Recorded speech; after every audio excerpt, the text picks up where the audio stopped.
모퉁이 돌이라고 들어보셨죠? 시편에는 이런 말씀이 나옵니다. 어떤 집 짓는 사람들이 돌을 버렸다. 그런데 그 돌이 집 모퉁이의 머릿돌이 되었다. 네, 이 시편 말씀은 마태, 마가, 누가 이 세 가지 복음서에 예수님이 인용해서 말씀을 하고 계시고, 그리고 사도행전에서는 또 베드로가 인용해서 말씀을 합니다. 그래서 이 말씀은 성경에 여러 번 나옵니다. 저 짧은 한 줄에 반대되는 개념이 나옵니다. 버렸다라는 건 쓸모없다라는 얘기입니다. 그리고 하찮다는 얘기고요.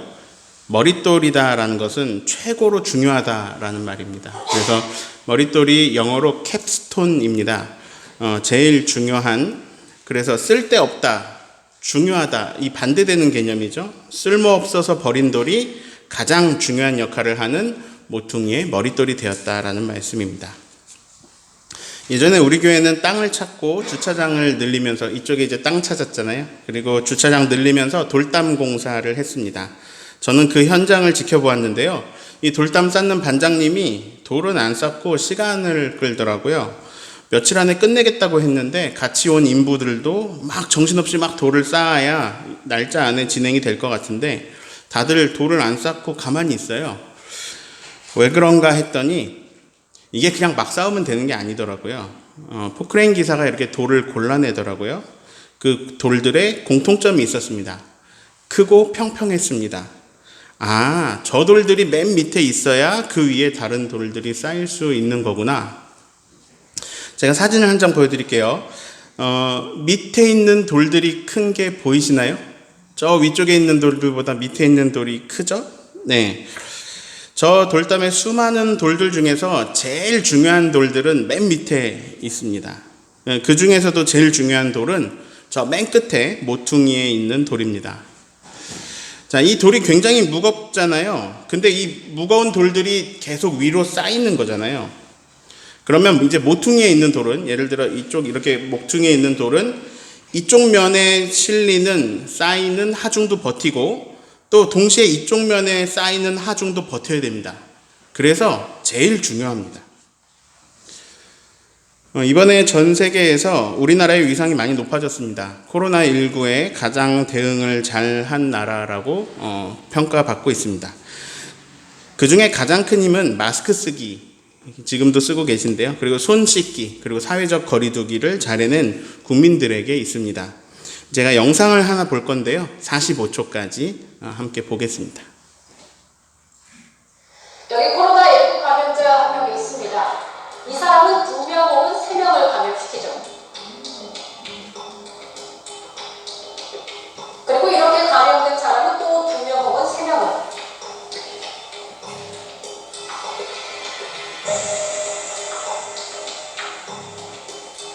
그런데 만약 이 사람이 친구를 만나러 가지 않았다면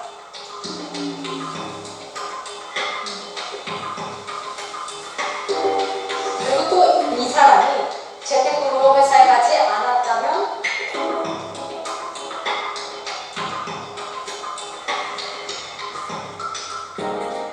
네. 예, 방금 보셨죠? 한 사람이 이렇게 여러 사람에게 퍼뜨릴 수 있는데 그 사람이 감염이 안 됐다면 그 밑으로 생기는 사람이 없어지는 거예요. 네. 우리나라는 잘 해왔습니다. 그리고 해외에서 온 사람들 말고는 연속으로 확진자 0명을 행진을 계속 이어갔습니다. 그래서 저는 오늘 이제 여러분들에게 예배에 오시라고 말씀을 드렸고 어린이 예배를 시작하고 주일 식사도 한다고 광고했습니다. 그런데 어제 제주에 확진자가 나왔습니다. 이태원 클럽에서 한 번에 여러 명의 확진자가 나왔습니다. 그래서 앞으로 교회 예배를 어떻게 운영할지는 뉴스를 보면서 알려드리도록 하겠습니다. 여러분의 나이는 몇 살이신가요? 저는 이제 겨우 41세입니다. 너무 당연한 얘기를 할 건데요. 저는 한 번에 40살을 먹지는 않았습니다. 네. 우리 모두 1년에 한 살씩 먹었습니다. 떡국을 3그릇 먹어도 나이는 한 살만 먹는 겁니다. 그래서 내가 지난 세월을 보냈기 때문에 지금의 나이를 맞이하는 겁니다. 한 살이 있었기 때문에 2살이 있고, 그리고 2살이 있었기 때문에 3살이 있는 거죠. 이 중간이 없어지지 않습니다. 한 번에 건너뛰지 못하는 거죠. 저는 요즘 스마트폰을 쓰면서 그런 생각을 합니다. 이 스마트폰 이게 나온 지 얼마 안 됐는데 옛날에는 어떻게 살았지? 생각해보면 옛날에는 핸드폰이란 게 없었습니다. 삐삐 기억나시죠? 486 이게 찍히는 삐삐. 그리고 더 옛날로 가볼까요? 집에 무선전화기 쓰시던 분 계세요? 막 이렇게 벽돌만한 거 있잖아요. 무선전화기. 근데 그거 비쌌습니다. 네. 그래서 유선전화기가 보통 있었고, 아직도 집에 유선전화기 쓰시는 분들 계십니다. 근데 더 옛날로 가면 집에 전화 자체가 없죠. 네. 그리고 집에 냉장고도 없고, 텔레비도 없습니다. 그런데 지금 태어나는 아이들은 태어나면서부터 이렇게 합니다. 이거 뭔지 아시죠? 아이패드 위에서 이렇게 합니다. 네. 꼬마애들도 아이패드 주면요, 저보다 더 잘 다룹니다. 우리에겐 슬슬 두려움이 엄습합니다. 왜냐하면 사회가 변화하는 속도를 내가 못 따라갈 것이기 때문입니다. 시대에 뒤처지는 사람이 된 것 같아서 서글퍼지기도 합니다. 이 사회의 변화 속도는 더 빨라질 것이며 특히 코로나19 이후로 전혀 다른 세계로 변화할 것입니다. 지금 우리가 석탄 잘 안 쓰죠? 그런데 머지않아서 석유를 안 쓰는 시대가 올 것입니다. 그리고 이게 이미 시작되었습니다. 거리에 주유소들이 하나둘 사라질 것입니다. 기름 넣는 차들이 없어집니다. 다 전기차, 수소차가 돌아다니고 그렇게 돌아다니는데요. 사람이 운전을 안 합니다. 자율주행 차량들이 이미 나왔고 이제 굉장히 빠른 속도로 발전하고 있습니다. 그리고 이제 5G라고 하죠. 이게 2G 이렇게 올라와서 4G까지 왔는데 이제 5G 시대가 열렸는데 이거는 뭐가 다르냐면 옛날보다 엄청나게 빠른 겁니다. 그래서 엄청나게 많은 데이터가 엄청나게 빠른 속도로 오고 가게 됩니다. 근데 이제 이 자율주행 차량 한 대가 이렇게 지나가는 길에 이 수많은 카메라와 센서가 부착되어 있는데 그것들이 보내고 받는 엄청난 양의 정보량과 그 데이터들이 그 처리하는 그게 어마어마하지만 그게 또 그 빠른 속도로 다 처리가 되면서 이제 자율주행 차량이 실행이 됩니다. 그래서 많은 것들이 사라질 겁니다. 운전을 직업으로 하는 사람들이 이제 없습니다. 그리고 내연기관차가 다 사라지면 기름 묻히면서 작업하는 정비소들이 사라집니다. 그리고 자율주행 차량은 사고가 거의 안 나기 때문에 보험사가 사라집니다. 그리고 이 차를 철로 사고가 안 나면요, 이거 무거운 쇠로 만들 필요가 없습니다. 그래서 사고가 안 나면 이제 차를 가볍게 플라스틱으로 만들 수도 있습니다. 그러면 지금 수준의 배터리로도 지금 배터리가 많이 못 가는 게 문제인데요. 지금 수준의 배터리로도 1000km를 주행할 수 있게 됩니다. 그런데 배터리는 나날이 발전을 하고 있습니다. 그래서 이렇게 생각하시면 간단해요. 이 차 한 대가 지금의 거대한 스마트폰입니다. 그래서 자율주행이 알아서 목적지에 데려다 줄 거고요. 집에 가자 그러면 가는 거예요. 그리고 나는 그 안에서 이제 일들을 봅니다. 이 엄청난 큰 스마트폰을 이렇게 만지면서 일을 보는 거죠. 그리고 웬만한 건 다 인공지능이 해줍니다. 이런 시대가 시작을 했습니다. 그리고 코로나19 이후로 엄청나게 빠른 속도로 그쪽 방향으로 가고 있습니다. 옛날에 전화번호 10개는 외우셨죠? 중요한 사람들 전화번호 외웠잖아요. 근데 지금 외우는 번호 없습니다. 제 아내가 이렇게 일 마치고 저한테 올 때마다 전화하는데요. 뭐라고 하냐면 빅스비 남편에게 전화해줘 이래요. 그러면 얘가 갑자기 저한테 전화를 합니다. 이게 미래 얘기가 아니고 지금 얘기입니다. 네. 그러니까 엄청나게 빠른 속도로 변화하고 있습니다. 기존의 산업들이 다 사라지고 새로운 산업들로 세상이 돌아갑니다. 이것을 4차 산업혁명이라고 합니다. 이렇게 급변하는 세상에서 소외되는 사람들이 생깁니다. 그런데 그게 나예요. 네. 내가 모르는 세계가 어마어마하게 구축되어 있습니다. 그리고 내가 모르는 새로운 분야의 이야기들은 한국말로 하고 있는데 외계어로 들립니다. 그런데 내가 모르는 분야는 점점 많아집니다. 세상이 그만 변했으면 좋겠습니다. 30대 여기 계신데 30대마저도 여기 공감하실 거예요. 그만 변했으면 좋겠다. 못 따라가겠다. 오늘의 말씀의 주인공은 아브라함입니다. 이 창세기는 50장으로 이루어졌는데요. 12장부터 25장까지가 아브라함 이야기입니다. 엄청 길죠? 많은 이야기가 담겨 있습니다. 교회 오래 다닌 사람들은 아브라함 이야기를 많이 들었습니다. 그리고 저도 아브라함 이야기로 100번 정도는 설교를 할 수 있을 것 같습니다. 그만큼 아브라함은 우리에게 영향력이 있는 인물이기도 합니다. 자, 아브라함 하면 어떤 것이 떠오르세요? 보통 믿음의 조상, 복의 근원 이런 말들이 떠오를 겁니다. 순종 이런 단어가 떠오를 건데요. 이 사람은 뭘 했길래 어떻게 얼마나 대단한 일을 했길래 믿음의 조상이 되었는가? 이게 오늘의 설교입니다. 네, 아브라함은 어떤 업적을 남겼을까요?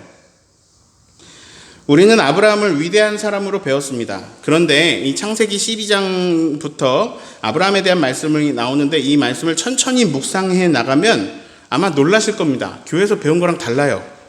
뭐지 이 사람? 별로 믿음이 없는데? 들어온 설교에 의하면 아브라함 하면 떠오르는 단어가 믿음, 복, 아니면 순종 이런 단어가 떠오르거든요. 근데 하나하나 그 삶을 들여다보면 별로 믿음이 좋아 보이지가 않아요. 특히 초반에는요, 계속 전문 용어로 삽질이라 그러죠. 계속 삽질합니다. 아브라함이 아주 부끄러운 행동들을 하고요, 아주 비겁하게 살아갑니다. 그래서 자기 목숨 살겠다고 아내를 다른 사람한테 넘기기도 하고요, 또 첫째 아내 사라의 말을 듣겠다고 또 둘째 아내인 하갈과 첫째 아들 이스마엘을 사막으로 내쫓아 버리기도 합니다. 그러면 죽는 거예요. 사막에 그냥 그 당시에 이렇게 쫓아내면 죽는 건데, 근데 그런 짓을 했습니다. 자기 아내랑 아들을 죽이려고 한 거죠. 근데 하나님이 다 도와주셔서, 하나님이 하라고 하셨고 하나님이 도와주셔서 이게 다 잘 되고 다 은혜롭게 흘러가긴 하는데요, 아브라함의 행동만 보면 엉망입니다. 그런데 아브라함이 한 일 중에 위대한 일이 하나 있습니다. 이건 정말 위대한 일이에요. 자, 아브라함에 관한 말씀이 많은데요, 그 우여곡절들을 통해서 아브라함은 결국 이 일을 한 거예요.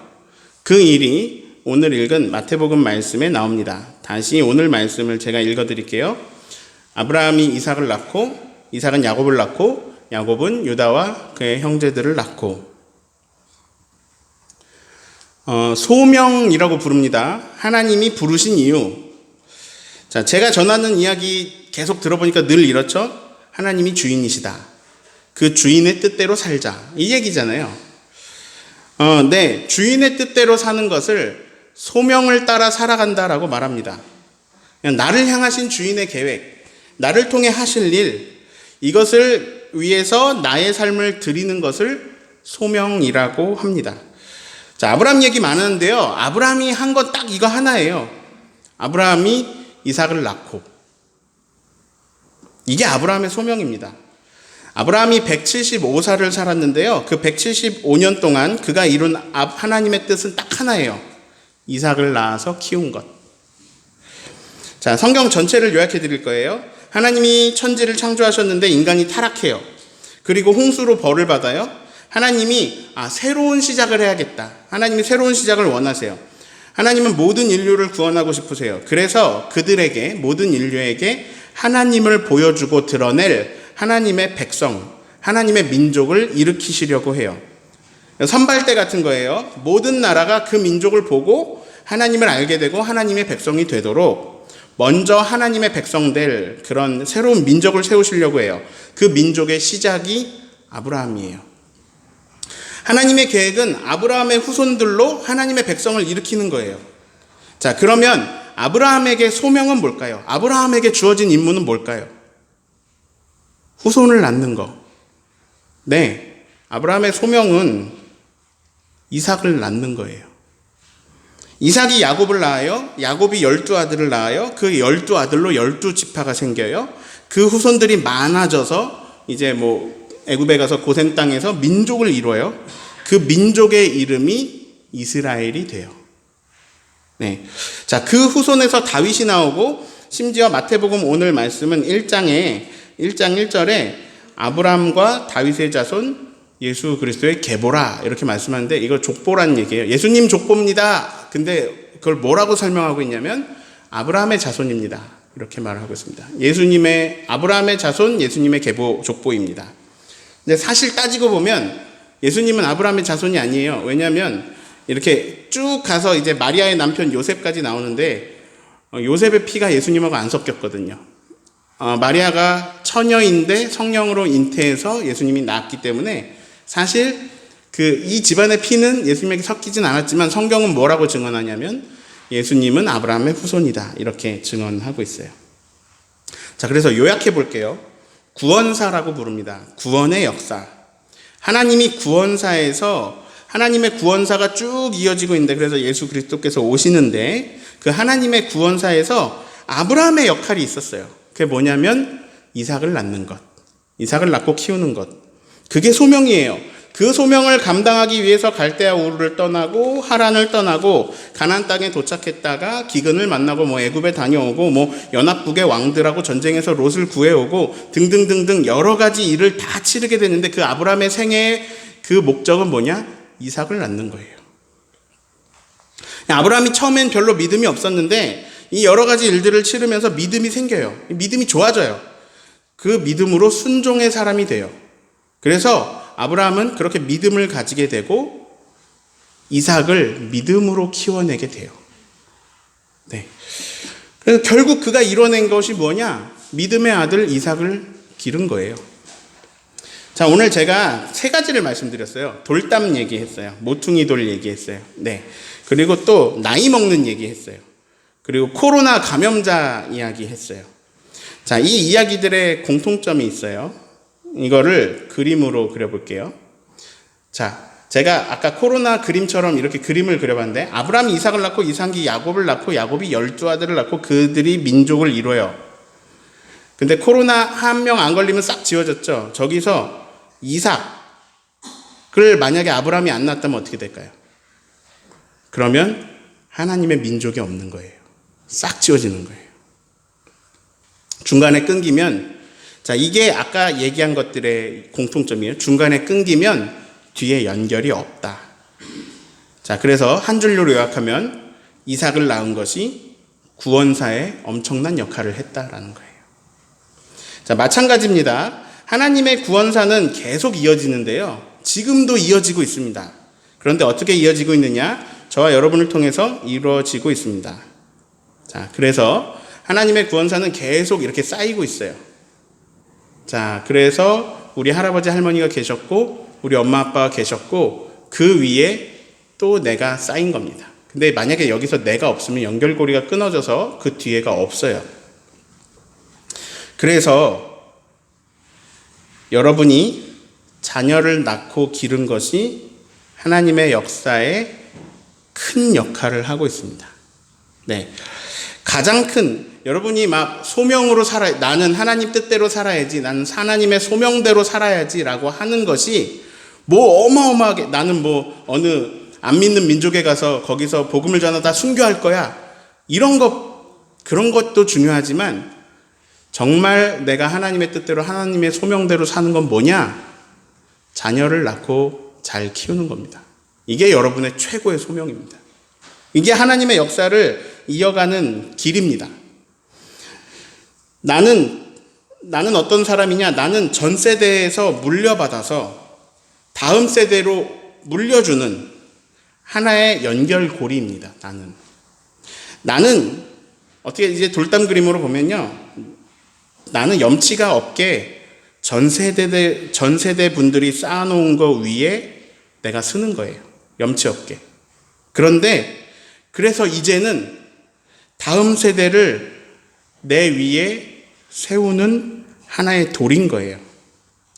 내 무게가 전 세대 아래에 있는 돌들에게 더해졌어요. 그런데 이제 나는 내 위에 있는 돌의 무게를 감당해야 되는 거예요. 그래서 나는 하나님의 역사, 하나님의 구원사, 나는 하나님의 인류의 역사를 잇는 다리가 됩니다. 근데 여러분은 매우 훌륭한 일을 해내셨습니다. 그게 뭐냐면 자녀를 낳아서 기른 겁니다.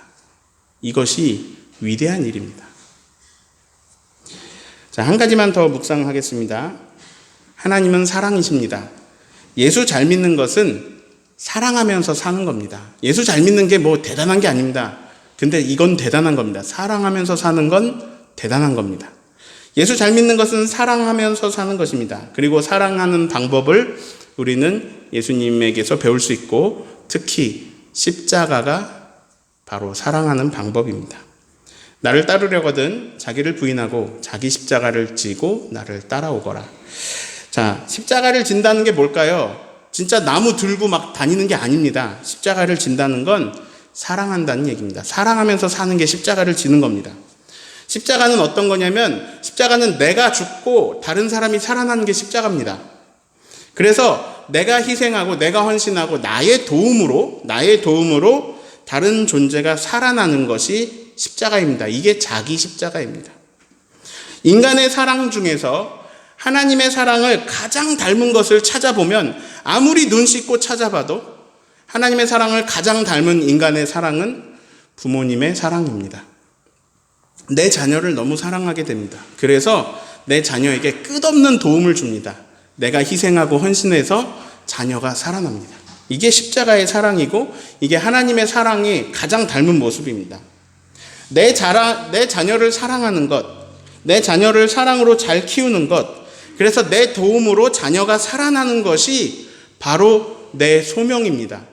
이게 여러분의 자기 십자가입니다. 소명은 멀리 있지 않습니다. 소명은 아주 밀접하게 나에게 가까이 있습니다. 자녀를 낳은 것, 여러분의 소명이었습니다. 자녀를 사랑으로 키운 것, 믿음으로 키운 것, 이것이 여러분의 소명입니다. 자녀가 없는 사람은 어떻게 해요? 네, 제가 자녀가 없잖아요. 자녀가 없는 사람도 소명이 있습니다. 자녀가 없는 사람은 어떤 소명이 있느냐? 윗세대에서 받아서 여기서 발전시켜서 다음 세대로 넘겨주는 것이 우리 모두의 소명입니다. 어버이 주일입니다. 만약에 우리 부모님이 가난하다면 그 이유는 나를 키우셨기 때문에 가난한 겁니다. 나를 안 키우셨으면 저축해서 부자가 되셨을 겁니다. 우리 부모님이 몸이 약하다면 그 이유는 나를 키우셨기 때문입니다. 부모님 없었는데요. 부모님이 아니어도 부모님 역할을 해주신 분들이 계십니다. 인간은 절대 혼자 살아남을 생존해낼 수가 없습니다. 갓난아기가 생존할 수 있는 확률은 없습니다. 누군가 부모님 역할을 해준 겁니다. 우리는 부모님 혹은 부모님 역할을 해주신 분들 덕에 여기까지 왔습니다. 그분들에게 감사를 잊지 말아야 합니다. 그리고 은혜를 갚아야 됩니다. 은혜를 갚는 방법은 이제 그분들에게 잘하는 방법이 있겠지만, 은혜를 갚는 방법은 뭐냐? 내가 받은 대로 내가 내 자녀들에게 사랑을 보내는 것입니다. 자, 우리가 오늘 주영광교회를 나왔다라는 것은 48년 동안 이 교회를 지켜오신 누군가가 계셔서 가능한 일입니다. 그분들의 수고와 그분들의 헌신으로 우리가 지금 누리고 있는 겁니다.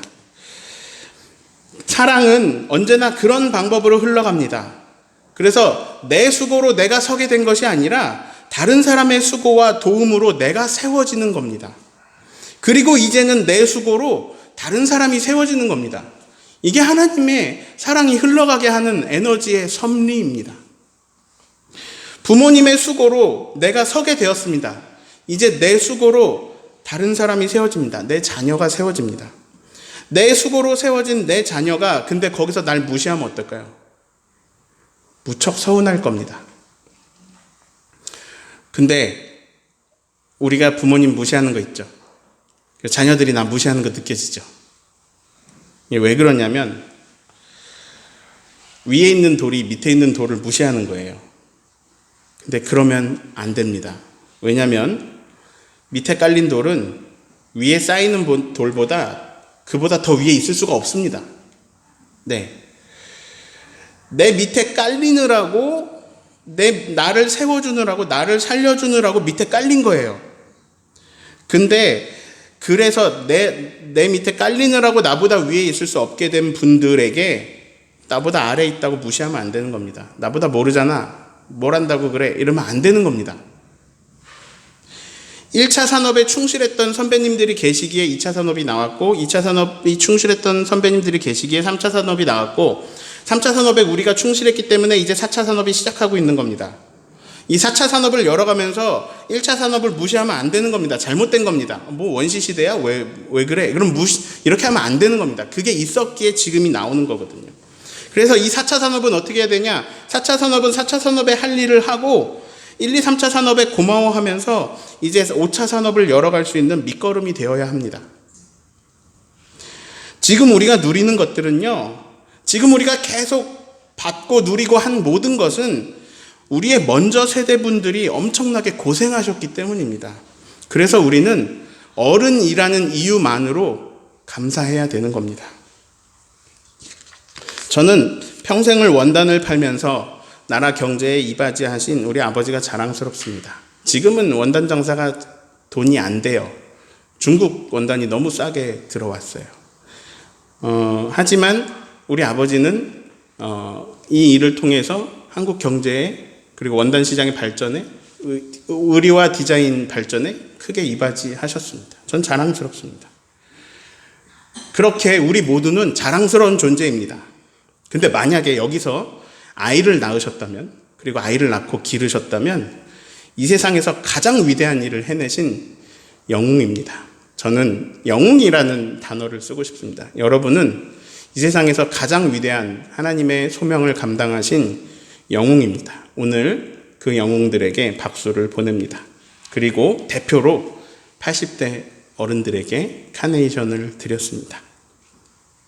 모든 부모님께 박수를 보냅니다. 정말 수고하셨고 위대한 일을 행하셨습니다.